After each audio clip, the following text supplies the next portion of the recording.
politics and precious metals, currency and current events, and from Bitcoin to banksters, this is the Wise Wolf Gold and Crypto Show. Now, here are your hosts, Tony Arterburn and Kenzie. Even on the road, you don't jump on your cue. I have to speak first always on this podcast. I can't believe I'm it. tweeting us out. I'm getting the tweets sent to the world.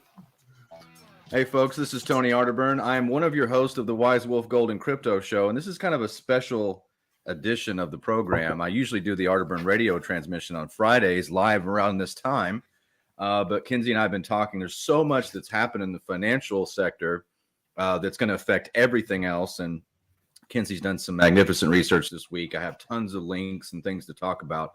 So this is going to go out on my podcast for the Arterburn radio transmission and probably even Paratruther. It'll go out on the radio on 9:30 a.m. The Answer a little bit later this evening in San Antonio. So all of the places that my radio show would go out, and I'm going to let those listeners know we have a podcast, Kenzie and myself, called the Wise Wolf Gold and Crypto Show. So go find that anywhere podcasts are served up. I think you can also go to goldandcrypto.news for the direct link to the podcast. And it's a fun show. We had a lot of consistent shows for 21, part of 22, and then we got busy with Wolfpack, but we're back and we're making up for lost time. But Kenzie, welcome to your own show. How are you doing? How's the bunker? I'm nervous. I noticed that your avatar is a Baby Yoda on fire. Yeah, because I didn't want to go with the usual Elmo. I at least wanted to give you something a little cuter while the world is on fire here. You didn't want an Elmo? Yeah. So I went with Baby Yoda. I mean, Wall Street's going to need some Jedi mind tricks, coming up. At the moment, it does not look very good. It doesn't. And people kind of know we've got Silicon Valley Bank. We can say that that's going under. Silvergate likely going under. And, luckily, I almost wonder if it's the sacrificial lamb, Tony, because it's really helping boost JP Morgan and, any other bank that's out there. If people needed to move their funds around quickly or had enough time to, it's helping boost the rest of the sector. But will that maintain is kind of the big question. Or are we going to see a domino effect here soon? Well, that is a great question. I was speaking with my brother yesterday, and he had a Bitcoin ATM business that was a decent size. I mean, had a lot of units. I own some of the Bitcoin ATMs, but they went through Silvergate. They had at one time the people that they purchased Bitcoin from, and we were kind of talking some inside baseball, and I'm guessing, and I don't know the full story, but it's because, and this is, I feel bad for the Silvergate Bank because I used to wire them to buy Bitcoin direct. And they just happened to kind of get caught up in this FTX bankruptcy deal where they didn't really do anything. They just happened to send out some of the funds, like they released funds for a third party that was associated with FTX. That's the way I understood it. Do you know anything about that? Well, I think that's kind of the picture that all of us need to look at is all it takes is a little bit of fear to come in. But people need to realize that the way that banking is done today, even if on the books, on the paper right now, it looks fine, it only takes a little bit of fear in the markets to have this come kind of crashing down, right? Because they have to maintain that liquidity, both in stock price, people willing to move money around with them. And the moment that kind of becomes stagnant, you're in a very dangerous place. And that's kind of what we saw, I think, with Silicon Valley Bank. It's actually really interesting to hear the mainstream points and the talking heads out there saying, everything should have been fine. Okay, yeah, it should have been when times are great. And if there's never going to be any issues, sure, you're fine. You can continue to run the circus. But somebody came in and turned the lights out. People got scared. Someone ran fire and we're all running for an exit. So this could cause other bank runs if people were fearful enough and they don't maintain confidence. Yeah. And it's kind of like if you go back to 2008 and I was 28 at the time and I've told this story a bunch. I had a convenience store. I knew, and I was in real estate. I was it was high volume convenience stores, through the family business. And it was running 200,000 to 300,000 gallons a month. And the price kept going up and up and up. There started to be issues with getting credit lines and things released. And that's when Yeah. I noticed the cracks in the system. It was harder and harder to float. It was harder and harder to stretch out invoices, like because it started to tighten. Everything started to tighten with the increase of price, even though there was more dollars being put into accounts. And I was like, there's something wrong here. And I was noticing, like in my real estate side of business, that there was less and less ability to get loans. But this is before the crash happened. This is before like the September, October, the TARP funds and Hank Paulson going to supposedly. This was something I noticed, and I started to pull back. But at the same time, a lot of people don't. I mean, if they don't pay attention to that sector of politics or finance, everybody in the mainstream was saying everything was okay. Yes. They're like, no, it's fine, and just go out. And like even the financial radio networks in Dallas at the time were like, no, this is all of that doom and gloom is just hype and people trying to sell you books. And I thought, I don't think so. I think there's something really wrong. And, I don't think we've seen the fallout from FTX and Sam Bankman-Fried and all that stuff. I know it's Fried or whatever, but it sounds like it's like the Bernie Madoff of our time. And so like all these things that you and I talk about, I'm like, I just think people with the sanctions on Russia, the BRICS nations, all of this is going to culminate in a liquidity crisis because we have no more tricks left. I mean, what was that intelligence report that me and you read? What was it about 2 months ago on the show from BlackRock? And they were saying, and look, I don't, you have to take BlackRock with a grain of salt. I understand that.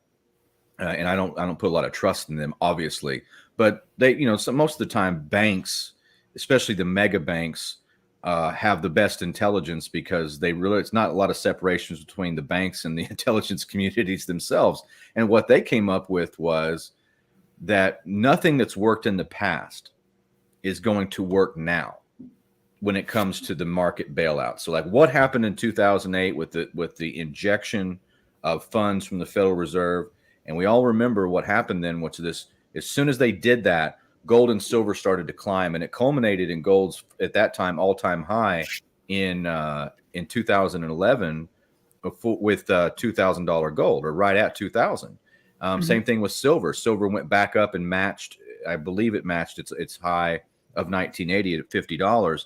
But the Fed then stepped back and said, "Well, we won't do this anymore. We're really sorry. We had to bail these things out. We're going to start quantitative tightening. We're going to raise rates a little bit." So all that there's going to be a contraction in the money supply. So don't run to gold, don't run to silver, don't run to assets. Get back in the markets. It's kind of like George W. Bush said after 9/11, get down to Disney World. That was his thing. It's like keep spending. And I think we're in this cycle. And what did we title today's show? Binging banks on the brink of bust, something like that. And that's what we have kind of going on. And it's not all of it is 100% the banks either. It is because you have to be willing to give them the money for them to do stupid things with it, right? This is kind of like going into the casino and handing some guy in a nice suit all of your money that you brought into it. And you're like, all right, gamble this for me. Because you saw him doing well somewhere. And then he comes back out of the room, MVP spot. And he's like, well, we lost it. I'm sorry. That's how much trust we're putting into the banks.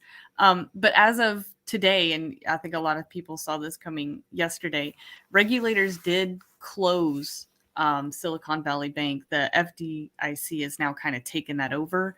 And this is kind of another one of those sections, Tony, or a point that we should make that, hey, FDIC can't protect everything. Somebody might have $5 million or more wrapped up into Silicon Valley Bank. And what's the most you're going to get? Your $250K? Cool. Right. That's kind of a place to be. And the FDIC actually did release a statement today on that if people wanted to go and look into it. It was released just a couple of hours ago. But this is the country's 16th largest bank. And this could roll over into some other sectors. So that's kind of the unsettling part there. It became the largest bank to fail since Seattle, Washington's what is this, during the height of 2008. I don't think anything's really failed since then, unless it's just been a tiny spot. But it's not good to see the big boys going under. Yeah, and this is something that you'll never really know the extent of the damage in the public, because the mainstream's never going to talk about how bad things actually are, because they're mouthpieces for the establishment. And I this story ran on 60 Minutes. I've said this before too, but it's worth repeating. After the first, the Great Recession, 2008, 2009, into 2010 and 11, there were teams of FDIC agents who were going to your banks all over the country, banks that had failed, even larger banks and mid-sized banks. And what they would do, Kinsey, and I know you've talked about this before, but what they would do is they would go and they would fire everybody. Look, we're going to have to let you go. The agents would assume the uniforms of the people that, and put on the name tags and everything. And the bank would open the next day, but that bank was absorbed by the FDIC. That is what is. I think that's exactly what's happening with this bank right now, because there's smaller sections that are in. I think they've got like 16 locations or something. They'll be closed until a certain date. It's literally just like 3 days away. I think March 13th or sometime they'll open back up. They gave a date for it. I'm not positive on what that was, but I thought to myself, are they going to have the FDIC agents or those workers come in and try to maintain? I'm really not even sure if they can, because how much, physical cash do you have on hand? I don't know. It's hard to say. Hard to say what they'll do again. I mean, we're not dealing with the same country, because you're talking about different financial pressures, especially after the COVID 1984. They sold was it 1.8 or it might have been up to $8 billion in like treasuries or bonds or something, and they still are tanking, Tony, even after selling their own stock and then selling other assets that they have outside of their company. It's not enough. They sold more than what they made last year to try to maintain yesterday, and it's still crashing. But that's scary to the people, right? That's a scary thing. And a lot of people don't realize, how much fake everything's built into this system. Obviously, if everything in our economy, even our society, is an extension of fake money, because it enhances and enriches people that probably never would make it in a true free market with consequences. You get fake news, fake politicians, fake wars, all of this. And then you get fake companies. And Ron Paul put out a great article I read on the David Knight Show on LouRockwell.com about how big tech is suffering so badly because, after 2008, 2009, there was just this massive amount of cash dumped in, and people were looking for places to put it, and they put it into tech, and it was overbuilt. And then a great example of that was like Carvana. It had an $80 billion valuation. It's dropped now in the last year to 1.5 billion.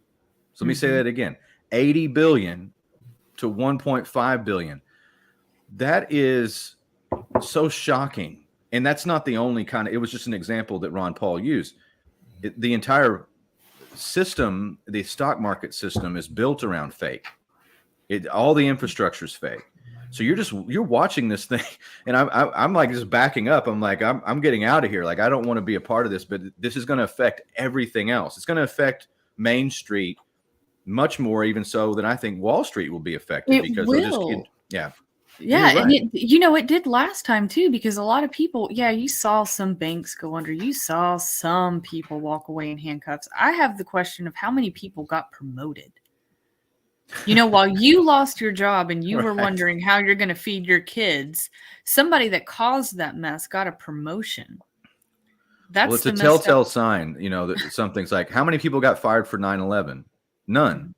How many people got fired or went to jail for the Wall Street crash of 2008, 2009? None. What is that? What's the lesson there? Again, the audience can decide for themselves. What does that mean?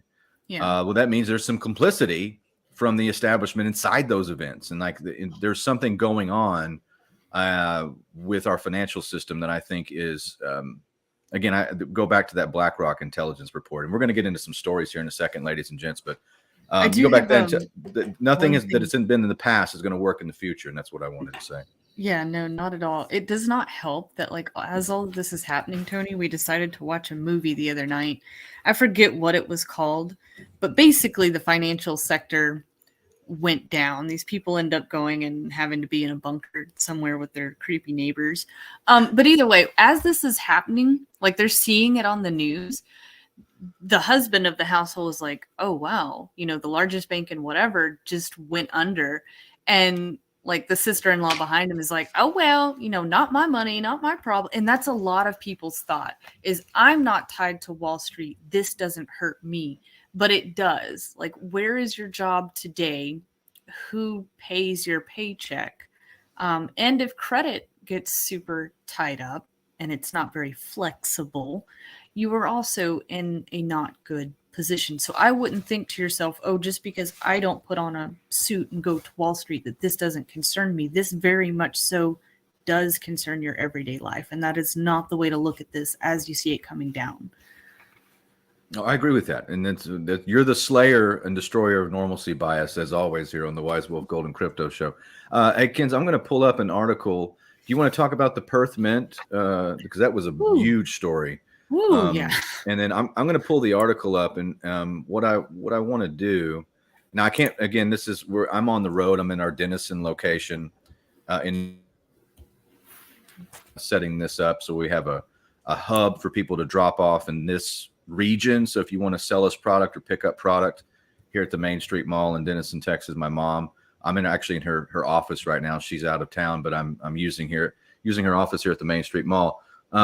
Kenzie, let me get up and I've got some printed articles, but can you take this article and just kind of start us off, or you can go to the chat. Just give me 2 minutes because I need to grab some stuff that I printed off earlier. I'm not in my usual office, ladies and gents.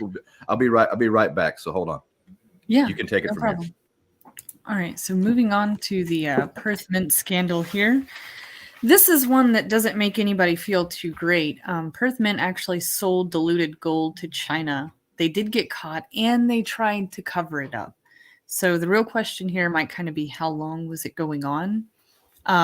They're potentially facing a $9 billion recall on gold bars after it sold diluted or doped bullion to China and then covering it up, according to a leaked internal report. And they started doing this, apparently. The mint itself has said that it was a cost-saving measure. That's not good. So it did remain above the 99.99% requirement, but it exceeded the amount allowable in Shanghai somewhere. So there's a lot of digging to do within this. And I would assume that the bars that they were selling aren't the normal kinds of bars that we go in and buy in a shop today. I'm assuming we're talking about kilo and 100-ounce bars that are being moved around here to be melted down. And before China would have turned those bars into anything, like the only reason they got caught is because everything gets tested along the way. Now, there is a concern here, and something that I want to point out, because this did happen during the last financial crisis. And more so, I think, with silver than with gold. But things were moving so quickly that there were many companies that didn't quite have time to test. So everything that you get, I think that everyone should at least have a chemical test at home.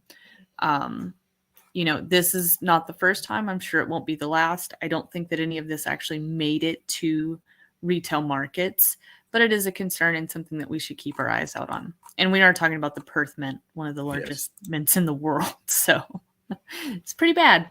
Yeah, I was going to read just some excerpts from the article. I mean, it's shocking. Oh, yeah. The historic Perth Mint is facing a potential $9 billion recall of gold bars after selling diluted or doped bullion to China and then covering it up, according to leaked internal report. And then the key points from the article are: the mint started doping, and this is in quotations, doping its gold as a cost-saving measure. When it got caught for some of its gold dipping below Shanghai Gold Exchange standards, it kept it quiet. While the Dang gold remained above the 9999% requirement, it exceeded the amount of allowable silver. And so they're putting a little bit of that's like known as the Electra. That's the old mint. That's the first gold coin was from Lydia, and that's how they made it. They would because there is like a natural occurring mixture of gold and silver Yeah. sometimes in nature, and they would just you can't obviously you can't replicate that, but they just made a lot of they mixed the silver with the gold, and that was known as the first like bimetallic coin or first real gold coin. So yeah, there's a little tiny. You find that in jewelry a lot. I found that in jewelry a lot, especially like if you get in like the 14 or 12K range where there's a lot of custom stuff. They put a lot of silver in those things. But that's so the Perth Mint was doing it in just a fraction of a fraction, but it still wasn't. I read it was still 4 nines, but not quite. Like it just had a little bit extra in there. So yeah, that's a shocking story.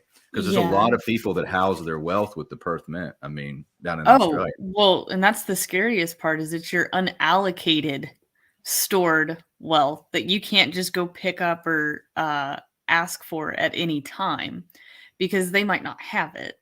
That's kind of another thing is don't keep something anywhere that's unallocated. You should be able to receive that gold or silver that you hold anywhere at any time. And not them go, oh, we're going to have to look into things and you'll probably get it in about 3 months. Or we can give you your fiat for it. No. I want the metal, not my fiat. That's the whole point in this. I did want to say, though, that the where is this at? Because it even says it in this article. So this is the only mint in the world that has a government guarantee. Oh, wow. Yes, and something else that I wanted to point out, Tony, just because we're dealing with the larger people in this space, LBMA bars, things that are eligible for the COMEX. I often wonder how often are COMEX bars possibly doped here and there, for the cost saving. It's not something that gets checked into very often. You would really hope that this isn't happening. But if your country is buying this kind of stuff or it's being held, and we're talking about paper markets at this point, let's say that all the gold looks like it is sitting there. All the silver does look like it's sitting there. What if we all go to sell or melt down one day and then you find out that it's not as pure as it was supposed to be? That's a huge fear that I have. And honestly, I think that's a big supplier problem as opposed to what we do, which we use like small to medium range wholesalers. Yeah. And those things get checked way more thoroughly. And I'll just give you an example. Like, we use Dillon Gage. If there was any possibility with something coming out of those, because it's going to get checked at, a certain place like the IRAs that we do, or just sending them to individuals, you're going to get a pushback. There's going to be an alarm that goes off if there's any product that ever goes out that's not 1,000%. I mean, and that's why we inspect everything as well. But I just know from the places that I buy, they're excellent. I've bought a lot of product from Dillon Gage, and we have other wholesalers that we use. But those guys have always been great, and I trust their products because, again, they're not so large that they're doing these kind of deals with like the Shanghai Exchange or something. And no, they're able, right? They're the person that comes way further down the line versus all of that, because we're talking about just huge bars that the average person can't buy anyway. And sometimes these exchanges even take those. They're called wax bars. Typically a refiner would have got it before someone else. But wax bars are just it could be a 10 karat, 8 karat giant gold bar, and it's got to be refined down because this came from jewelry or wherever. And this is another reason, because I know people hate their high premium stuff, or you think that it's high premium. With what we're about to talk about later, you're going to go, maybe I shouldn't be so concerned with premium. I really like things that are in assay, or like the Valcambi bars that we buy and break down for Wolfpack and things like this. And those mini mintage items, those half-gram pieces of gold, Tony, that are going out this month. I really like this kind of stuff because on the retail level, once it's coming to your home, I don't want the people to be scared about this as, oh no, everything in my home could have a problem. No. in the facilities that your stuff is minted from, in a majority of them, especially things that are in assay, or you're talking about these larger names that are out there, there is literally a camera over so many different parts, even the packing, for example. And it's tested so many different times, like literally as it's coming out of this machine or as people are making it, it is being tested. If there's an issue, it immediately goes back. It does not move further on down the line. And it's just weird how many cameras and pictures are being taken throughout this whole process. It's actually a really neat thing to look into if you wanted to. I just don't think anybody should be too overly concerned about what's in your household unless you're meeting some sketchy guy on Facebook or buying through some weird marketplace. I'm not saying that you can't get a deal. You just do need to be cautious. If he's selling it to you $2 under spot, it's not real. I know, and I feel bad for every time. And we had some really sophisticated knockoffs that came in about 2 weeks ago, and the young lady that works at the Wise Wolf location in Branson brought them to I was in the back of my desk, and she's like, I don't know what to make of these, because she put them on the tester and they came back nothing, but they looked like sunshine silver bars. And I looked at them for a second, put them in my hand, and I go, that's not real. And it's just the way that it felt, or the weight of it. I don't know, the balance of it. I just knew something was off with it. But the guy was like, oh, I bought, $1,500 worth of these because I got them for, $3-4 under spot. And I said, that's the problem. People looking for bargains instead of just going and getting good product from a good dealer. And this isn't an infomercial, but that's how you get burned. Like the people that come in and show me fake gold bars or fake gold coins. I'm like, yeah, where did you get this? Oh, well, I saw it online for, it was only $1,000 for this gold bar. I'm thinking, well, that's why you got burned. If you want to get gold, you got to find somebody reputable to deal with. And I like those medium to small size vendors better than anything. And that's, Perth Mint. I've even bought some bars from the Perth Mint. I don't think that's affected in any of this stuff with the Shanghai deal. This is like bulk stuff. This is like insider stuff. But Perth Mint also had a story that somebody sent me on Twitter, Kenzie, and it was like, I was trying to figure out what to make of it. And it was like the Perth Mint's under investigation, and I should have pulled this up this morning, but it's like Perth Mint was under investigation because it sold $34,000 worth of gold to somebody with no questions asked. And I'm like, well, we do that. We sell. If you have money, we'll sell you gold. I mean, what does it matter? As long as it's not over 10,000 in cash, I mean, you can wire us whatever amount you want. I'm like, I think that's probably, somebody was saying this is probably the future where they scrutinize gold and silver dealers, and just say, well, you're not supposed to sell to X. Why didn't you do a background investigation? Like, that is so ridiculous. Like, if you have money and you have an address and you have a card and it checks out, yeah, we're going to sell you things. But I know that there's at least one bank out there that doesn't really like us very much, and I'm sure that they try to pull the whole security thing or whatever it might be. But that's going to be the easiest way to draw people away, and whether it be by their card, a wire, ACH, I'm not really sure, but that's the scary part too, is your bank has like so much control over what you can and can't move your money to. I don't know. Does the bank rhyme with Tells Targo? It does. It sure does. They don't like me.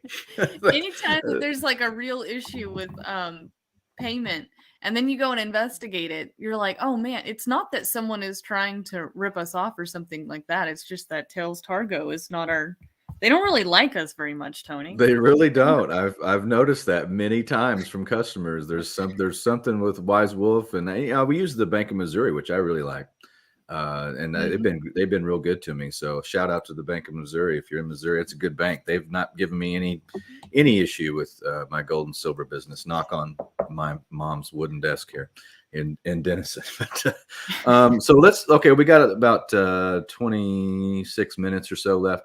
Let's jump into some other articles. What did you want to talk about? You want to go to the FDIC? You want to go to PAL? Let's go to PAL, because I kind of covered. People can go find that thing themselves. Let's go over to PAL. This is an article up on CNBC. This is in just a few minutes this week. Powell, Jerome Powell, Fed chairman, changed everything on the market's view of interest rates. Federal Reserve Chairman Jerome Powell set out a new paradigm for how the central bank views its policy path, one that apparently will see even higher interest rates for a longer period of time. Markets now strongly expect a half-point increase in March, and the peak or terminal rate will hit close to 5.75 before the Fed finishes out. What changed was the January inflation data, plus signs that the labor market remains remarkably strong despite the Fed's efforts to slow it down. We've got a really long double-edged sword right in front of us. So yeah, the interesting thing here is the fact that the mainstream media goes, oh, the labor market is so strong, everything's so great, it's so great, it's so great. This is why inflation remains high. That and all of the funny money that is going out there. And people have a right to demand to be paid more. It does make sense that a lot of the jobs that you can get today don't quite keep up with the cost of maintaining your home. That does make sense. But during this meeting, people can go and find this, find the full video of it. I think that the, the congressman from Louisiana, I think, was asking questions on this. Powell did admit that if they want to reach their inflation target, which I think is around that 2 to 3% zone, there is a formula that goes into this. We're going to have to reach an unemployment rate of 10%. 10% is, whenever we were talking earlier about banks tightening up on credit, I can promise you it's coming way sooner than that 10% target. And if we're just trying to be really conservative here, we're still talking about a 6 to 7% unemployment rate. And that will not get inflation down to where you would like it to be. This is a very bad spot to be in, and Wall Street needs a magic wand. Somebody needs a magic wand. Just an ADHD thought here. Another tidbit is be very careful if we really start to see the in the Fed movement really grow. That would be fantastic, but where are they leading you to? All right. Even if we decided to end the Fed once this is all said and done, and I'm talking about a time period over the next, 3 to 10 years, maybe sooner. If we ended the Fed, what is the beast that arises next? We got to be so careful with what's about to happen. And if we're at, 5 to 10% unemployment, it's never been, it hasn't been like that since 1982. 1982 no, right. is when we hit 10.8%. That is very bad. And this was in the era, in case people don't quite remember. So we're talking about Nixon, Jimmy Carter, and I guess Ronald Reagan. Like, we're kind of in this period. I think inflation rates were still pretty high for all of that sector, in case people don't quite remember just by dates. But it was a bumpy time for the US. And this is also the period, you really started to see silver spiking in the mid 70s. Like, you got a huge bump up. And what is this? In 1980, it says it was $137 an ounce. I'm not sure if it was truly trading for that, but this is the highest that silver's ever been. And it didn't quite come back down until the 90s is whenever. Well, that may be, I don't know that it ever hit like a tradable amount at that, but I do know that it surpassed $50 an ounce in 1980. Now you have to realize that $50 in 1980 is like $200+ today in purchasing power, at least. Yeah. So we know that. And the reason that the people get confused about the 70s, I think, and I'm not an expert. I just study history. So one of the things I look at, Nixon takes us off the gold standard in 71, just untethers the dollar. That's when we create the petrodollar system. And gold just starts to climb. And throughout the 70s, it dips a couple of times, but it culminates in 1979, getting close to $800-900 an ounce in 1980. Now, again, we go back and we talk about this, but it's not so much that gold went up. It's that the dollar lost purchasing power. That's where you had the massive inflation of the 1970s. Silver followed with gold, as it historically usually does. And we'd taken the silver out of our coinage starting in 1965 and debasing it mainly so we could inflate the money supply. Again, Nixon knew the game was up. I mean, the other countries knew it, so they started, trying to turn their dollars and get to the gold window. He shut the gold window down. So I think what we're watching here, with the Fed and their moves, people are misreading this, in my opinion. And we've talked about this before. I mentioned this on the David Knight show too. I think they raise rates. And Powell has raised rates faster than anyone else in history. It doesn't seem that way because we're only in like the 5% territory. But Paul Volcker, the head of the Fed in the 1970s, they raised interest rates to the teens, which people don't. I mean, that would be shocking today to see 13% interest rates on a mortgage. It's because they could do that then. And it was a different world. You had the total debt of the U.S. was $1 trillion. China had not come online yet. That there was not globalism in the way that we have it today, because the Soviet Union held about half the world hostage in the communist sphere. So there wasn't all these new markets opened up, and we hadn't had NAFTA yet. There was a totally different country. So when I'm telling people today, this is my opinion, but they're saving the dollar, or trying to keep the dollar the world's reserve currency by keeping it strong, keeping the purchasing power strong. I think they've put the economy secondary. So like I'll read this title to this article again. Listen to this last point. What changed was the January inflation data, plus signs that the labor market remains remarkably strong despite the Fed's efforts to slow it down. So they don't want a strong labor market. I mean, a labor market is the health of an economy. They can't, though. This is why I say it's a double-edged sword. You're either going to get Venezuela, or you're going to get a terrible depression. And with what we have set up, I think that you're going to get a bit of both, because we have to pick up the pieces after they fall. Banks will have to be so very careful once this comes, whoever's remaining, that is. And whatever's about to happen actually could introduce the UBI. And I'm thinking to myself, at a 10% unemployment rate, this is actually when we could start to see work camps, where you are working for housing, you are working for food from the government. They will provide, and they might provide you some sort of safety or security. I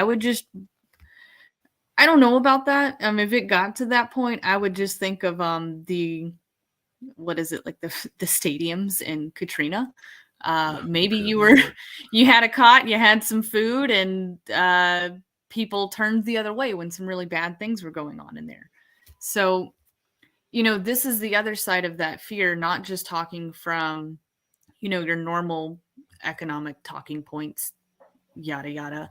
I'm going to go a bit further and say, hey, UBI can come into play. You're not going to have a place to live. Your kids are going to be looking at you with these giant watery eyes, and I don't want you to be in that position. Get your house in order first, right? Limit the amount of debt that you have as much as you can. Depending on how bad this gets, I don't care that you have a 30-year locked mortgage. If there is some kind of super fine print contingency somewhere that none of us have read over until it happens, then we've got a bit of a problem there. And you just might not be able to make the payments. Who says they're going to come and force you out? Like you might not be able to make those payments. That's the reality of it. And what are you going to do at that time? So get your house in order, have food, water, defense, make sure that you're stocked up for your babies and your pets and things like that. Gold, silver, and definitely probably have a little bit of cash on hand too. I'm not sure. I don't know how long it'll last if people really wake up and figure out, oh God, this thing is worth nothing. But, the average person perceives that dollar to have some sort of value, and don't hold high denominations. I'm talking, hold 10s and 20s, not $100 bills. Have something you can break down. If you look at historically, let's type this in. I want to look at the planks of the Communist Manifesto. I'm just going to, I didn't know which one it was. Oh, okay. I thought I was right in my head, but I wanted to make sure, because I want to always be accurate as possible, especially on these shows. The fifth plank of the Communist Manifesto is a central bank. Okay, so and if you look at the 10 planks of the Communist Manifesto, our leaders, our overlords, have chosen them all because bankers love the richest people in the world. They love communism. It's great for them. People, these idiots and wokies, and they're like, oh, we're going to fight the power and eat the rich. The rich fund you. That's the way history works. I don't know why you can't see that, but that's what happens. That's where all your movements, get all the funding from. So that we've adopted a central bank. It's part of the Communist Manifesto. And when I read those things about like Jerome Powell, one of his quotes was, "We don't think that we will cause a recession, and we don't think we will have to.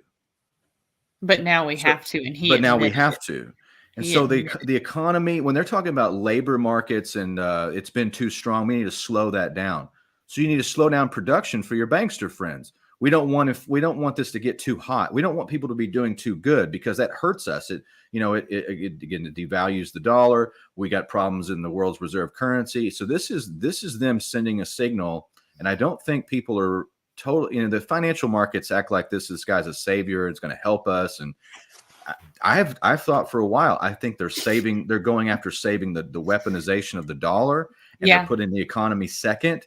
And they've picked winners and losers already, and we're the losers. Sorry, spoiler alert. Anybody who's not connected to the criminal gang in the central banking elite in Wall Street is going to be left in the cold unless you understand what's coming. And again, this is something I want people to realize. Just because interest rates are only at 5% or whatever they are, and they're talking about raising them more, and you say, well, that's not historically that high. They've raised interest rates faster, though, than any time in history. So it took Paul Volcker like 5-6 years. Like every time that we've tried to raise interest rates, it breaks us. And they pull back only because they don't want that depression to happen. But we're to that point of, do you want runaway inflation and just a bunch of chaos? Or should we try to pull this back? I don't like Jerome Powell, but he's definitely got the impossible job. And I'm sure he's going to get a promotion whichever way that this goes. He'll just keep moving on up in this world. But the little people like us are definitely left behind. We feel the brute force from everything that happens within every decision there. Most people in the 30s didn't know who the head of the Federal Reserve was. Most people now probably don't know who Jerome Powell is. But in the financial, when we talk about that, people wait on, people pay attention less to the president, I think, than because people know who runs the country now. It's like these unelected, corporations and banking houses and multinationals. People know that now. So they say, oh, well, what's Jerome Powell going to do? Well, he's going to put the dollar first. He's going to put the banks first. And it's like you had Hoovervilles, people blamed, Herbert Hoover for the Depression. And it really was the Wall Street insiders. And then, they'd sold stocks and put margin and let people leverage things and all that. I mean, they knew exactly, it was a controlled demolition. They knew exactly what they were doing. That sounds familiar. That sounds real. Oh, yeah. And even Ben Bernanke, who's head of the Fed for a while, said, yes, we know we caused the Great Depression, but we'll never do it again. It's like they admit that the Fed was, people blame tariffs.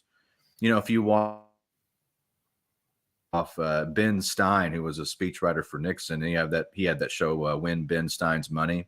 But if you watch the movie Ferris Bueller's Day Off, he's giving you a lecture of what caused the Great Depression, and he says it was Smoot and Hawley. It was the tariffs that caused the Great Depression. And I thought that's such propaganda. Like in that movie, people are listening to that. So if in the background, your mind's picking that up. But the Smoot and Hawley were not, that was the tariffs that they put on to try to protect the home manufacturing market. You can argue economics, but that did not cause the Great Depression. The Federal Reserve did. It was the culprit, and Smoot and Hawley were framed. Well, anyway, that's if you don't stop me, I'll get off on a historical rant, Kinsey, and I think that's pretty evident from all the shows, and I appreciate everybody listening. Hey, do you want to go to the chat, Kinsey? Have you checked out the Rockfin chat? I have. Well, I haven't checked out Rockfin. I was Say again. It looks like We lost Kenzie's audio for just a second. She'll most likely come back, though. I was looking at the Rockfin chat. Somebody asked if Wolfpack was going to get those smaller gold coins, and the answer is yes. We have a significant amount of those half-gram sovereign gold coins, and those are from I think there's some Cook Islands and the Isle of Man. We've got plenty of them in stock, and there's some going out today. And all Wolfpack categories are getting the gold today. And I did an Instagram post, talked about how the first tier. If you go to wolfpack.gold, folks, if you're finding this for the first time, we have a membership program that I think is pretty revolutionary as far as like what type of products do we buy, and what the purpose of it is in the system. And that's just like the purchasing. Now we have hundreds of members all over the country. So all of those people collectively combined allow me to get products that I normally wouldn't have gotten for a small amount of people. So anyway, we were able to get some gold this week, and I'm really proud of it because of the lowest tier, the Lone Wolf tier at $50 was able to get gold. And I'm interested to see what happens when they get their invoice and they see that when we lost some of money on it. Yeah, it's okay, because I mean we have so many other people in other tiers, and it was just something I'm like, let's reward that lowest tier, to say, hey, thank you. And that's really what that was. That was a thank you. Without the strength of the pack that we have now, I just don't think that it would have been possible. If we were talking about this a couple months ago, it would be very impossible. But we've been very careful on when we pick and choose to do our buy-ins for, the orders that are going to go out, and just staying very conscientious of, where we're at. And yeah, Tony kept asking, and eventually I was like, I think that we can do this. I broke the numbers down a little bit. You never really know until you do it. And I don't think it's going to hurt us too bad. And in the long run, I think that we'll be okay. But yeah, just thank you to everybody for all the support over there. It's fun to put those orders together and see all the nice comments that we get back on what you get as well. Yeah, and this is just the beginning of Wolfpack. I flew down to Dallas yesterday. I finally, in the first time, this is how I am. Like I work, and even if I'm doing okay, I'm always skeptical. Like I've had times in the past where things are tight, so I just don't get a big head. But I finally, have the first time since I was 28 years old. I'm 43 now. I bought a new car, and I sent off for it. It's not an expensive car, but I just wanted to get something that I wanted, the way I wanted, the color and everything. So I finally did that. So I've been when I get out of town for where I can think better. So like I was flying yesterday, I was taking notes, and I've been thinking today just on some of the stuff that I want to do for Wolfpack. And there's so much cool stuff. I want to get to where we can have like a referral program, like if you tell a friend that, we can throw a silver dollar in there or something like that, like there's something where you can benefit from just helping us spread the word, like making it possible for you to, get some extra medals for just helping us out, sharing links and things like that. So I'll probably talk with Kenzie about that more, but that's been on my mind because, what's happening, and when with these banks and with the finance in general, is that we're going into a historical shift. I don't have all the answers, but I do know that in times of where there's a changeover in currency, you don't want to be holding the old currency, kind of like musical chairs, and when all I know is that I just go by math and history. We're 5% of the world's population. We've been dominating the world, our hegemonic presence militarily. By the way, a military does not make a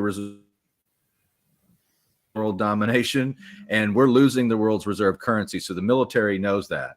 That's why the Pentagon was running a simulation to fight Gen Z for Bitcoin. I mean, that's a real. The Pentagon was actually running that simulation for a Gen Z Bitcoin revolt about 2 years ago, and I've talked about that because they understand how those things tie together. So we've got 36 countries that we sanction. We got 40 sanctions economically on 36 different countries with the dollar. These countries are rebelling, and that's culminating in the BRICS nations, which is Brazil, Russia, India, China, and South Africa. Once they add Saudi Arabia, you're talking about like 40% of the world's population. the world doesn't like us, doesn't like the United States of America. And can you blame them with the type of people that run this place now? I mean, the leaders are so far removed from any of the people that are excellent in the real world and like actually keep the lights on and build things. We're not the same people. It's like two different classes. And I'm not betting. So, and I opened up my show last week and said, the reason that I'm in the business that I'm in now, it's not that I love gold or I like coins. They're cool. I like the history. But I'm just betting against this system. Mm-hmm. And I'm putting all the chips on the table. I'm betting against it.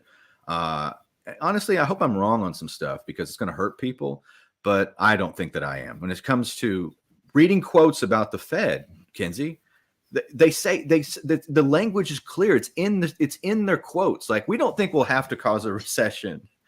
What do you mean you'll have to? What does that even mean? Like, isn't your job to make sure that we have a healthy economy? Even though that's your stated mission. You can't do that. Only a free market, only a true free market with real rule of law and consequences can create a healthy economy. But you can have the 10 planks of the Communist Manifesto. I guess that's what the rulers really want. So I'm betting against the system. Wolfpack is a bet against the system, and it's also a way for people to connect. And anyway, I've said a lot of nice things about Kinsey on other podcasts that she hasn't heard. I just wanted, she's done a magnificent job with the purchasing of stuff for Wolfpack. She finds things that I can't find. If you call me to make an order, I had 2 calls today on the road. I said, let me get Kinsey to call you back, because actually she'll find you better deals than me. So I'm glad she works at least in the sphere of where I am, and she's not my competitor. Yeah. Well, it's tough though, because even midday sometimes I'm not sure if it comes back to the original minter or the wholesale. Midday, they could change a premium on you on something and you go, whoa, that's not a good deal anymore. So you kind of got to switch in real time. They've been doing that with the 2 different sovereigns on me here lately, Tony, and that's fine. Another point, I was talking to you on the phone about this the other day. You can buy sovereigns right now for the price that people were paying for generic rounds a couple months ago. Don't be the person that's like, oh, I only buy cheap silver. I just want it as cheap as possible. That is cool. And you can do that, but now is a great opportunity to be able to get back into some sovereign coinage, or even if you still just want to stick to rounds, but don't be upset a couple months or a while down the road from now, whenever you're buying those generic coins for, that $28 to $30 range, or who knows, even higher if things get a little bit crazy. And I wanted to bring up silver price historically today and throughout different times in history, because it not be our number one concern. You guys know that I never try to push collector anything on you, but I've got some collector stuff where you would go, you're stupid for buying that. And I might be, but you know what? I like the shiny and I don't care about the premium.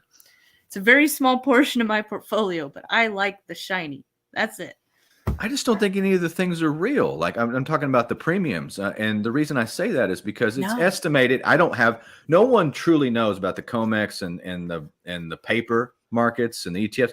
Nobody really knows, but it's estimated that for every ounce of silver that's sold, there's every 240 ounces on these exchanges, there's only 1 physical ounce that exists in reality.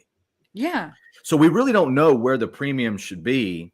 So like if you're looking at a beautiful coin, if it's reasonable, that's something you should, consider. I just think the whole point of where we are now and trying to explain in this show, like historically, and we only got like a couple minutes left, is that I found out just recently, I was reading a book and it was like, why did they peg silver 16, 17 to 1, for the first, 150 years of our existence in this country? And why was that pretty much the standard around the world?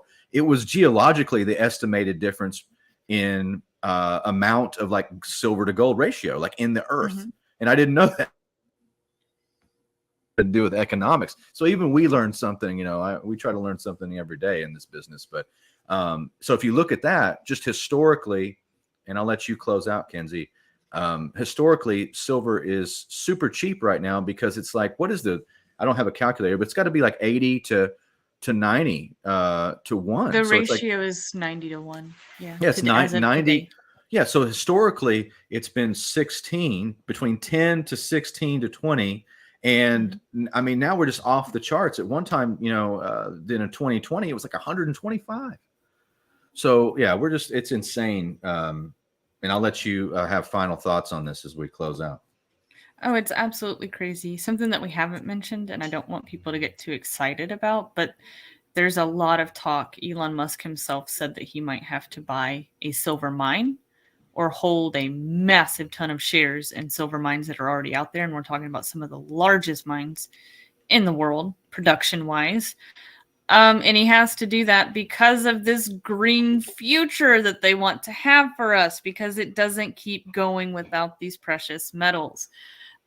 If suppliers like that actually start, instead of using that middleman of the COMEX and using futures contracts, and they're going directly to the source, you would better believe there's going to be an issue getting silver for retail markets. Or, I say retail, but realistically, that's our hedge against inflation. And the only way for me to buy it is through a retail market. So something to consider. Don't get too excited, though.